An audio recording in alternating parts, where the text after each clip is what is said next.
ఆదికాండము 50వ అధ్యాయము. యోసేపు తన తండ్రి ముఖము మీద పడి అతని గూర్చి ఏడ్చి అతని ముద్దు పెట్టుకొనెను.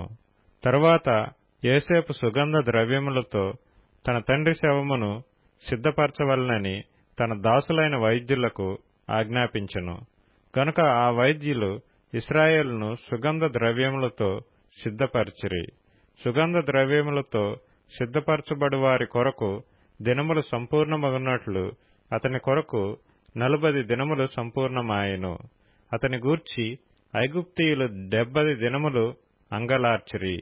అతని గూర్చి అంగలార్పు దినములు గడిచిన తరువాత యోసేపు ఫరో ఇంటి వారితో మాట్లాడి, మీ కటాక్షము నా మీద నున్న ఎడల మీరు అనుగ్రహించి నా మనవి ఫరో చెవిని వేసి, నా తండ్రి నా చేత ప్రమాణము చేయించి, ఇదిగో నేను చనిపోవచ్చున్నాను, కనానులో నా నిమిత్తము సమాధి త్రవ్వించితిని గదా, అందులోనే నన్ను పాతిపెట్టవలనని చెప్పెను. కాబట్టి సెలవైతే నేనక్కడికి వెళ్లి నా తండ్రిని పాతిపెట్టి మరలా వచ్చేదనని చెప్పుడనెను. అందుకు ఫరో, అతడు నీ చేత చేయించిన ప్రమాణం చొప్పున వెళ్లి నీ తండ్రిని పాతిపెట్టుమని సెలవిచ్చెను. కాబట్టి యోసేపు తన తండ్రిని పాతిపెట్టుటకు పోయెను. అతనితో ఫరో ఇంటి పెద్దలైన అతని సేవకులందరూ, ఐగుప్తు దేశపు పెద్దలందరూ, యోసేపు ఇంటి వారందరూ, అతని సహోదరులను, అతని తండ్రి ఇంటి వారును వెళ్ళిరి. వారు తమ పిల్లలను, తమ గొర్రెల మందలను, తమ పశువులను మాత్రము గోషెను దేశములో విడిచిపెట్టిరి. మరియు రథములను రౌతులను అతనితో వెళ్లినందున ఆ సమూహము బహు విస్తారమాయెను. యోర్దానునకు అవతలనున్న అటదు కళ్ళెమునొద్ద చేరి అక్కడ బహు ఘోరముగా అంగలార్చిరి. అతడు తన తండ్రిని గూర్చి 7 దినములు దుఃఖము సలిపెను.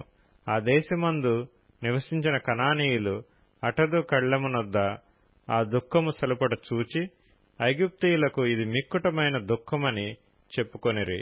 గనక దానికి ఆబేల్ మిస్రాయిము అను పేరు పెట్టబడెను. అది యోర్దానునకు అవతలనున్నది. అతని కుమారులు తన విషయమై అతడు వారికి ఆజ్ఞాపించినట్లు చేసిరి. అతని కుమారులు కనాను దేశమునకు అతని శవమును తీసుకొని పోయి మక్పేలా పొలమునందున్న గుహలో పాతిపెట్టిరి.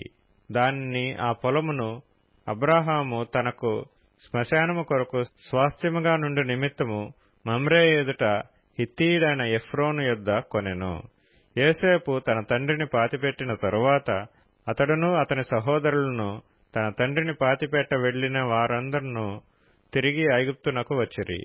యోసేపు సహోదరులు తమ తండ్రి మృతి పొందుట చూచి, ఒకవేళ యోసేపు మన యందు పగపట్టి మనం అతనికి చేసిన కీడంతటి చొప్పున మనకు నిశ్చయముగా కీడు జరిగించుననుకొని యోసేపునకు ఈలాగు వర్తమానం పంపిరి.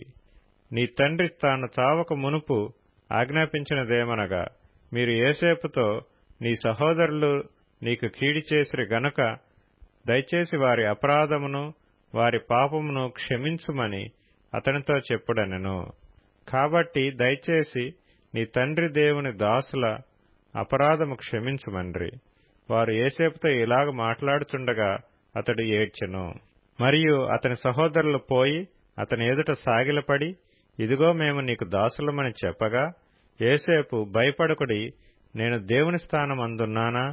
మీరు నాకు కీడు చేయనుద్దేశించితిరి గాని నేటి దినమున జరుగుచున్నట్లు, అనగా బహు ప్రజలను బ్రతికించున్నట్లుగా అది మేలుకే దేవుడు ఉద్దేశించెను.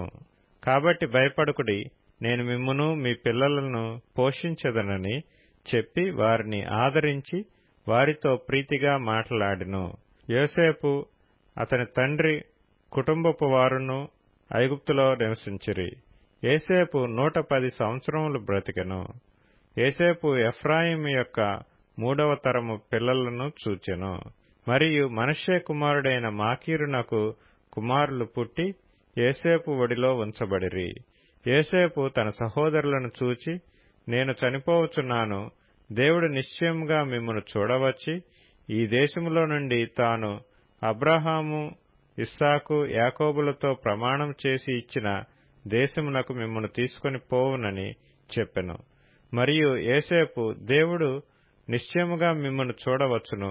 అప్పుడు మీరు నా ఎముకలను ఇక్కడ నుండి తీసుకొని పోవాలనని చెప్పి ఇశ్రాయేలు కుమారుల చేత ప్రమాణం చేయించుకొనెను. యోసేపు 110 సంవత్సరముల వాడై మృతి పొందెను.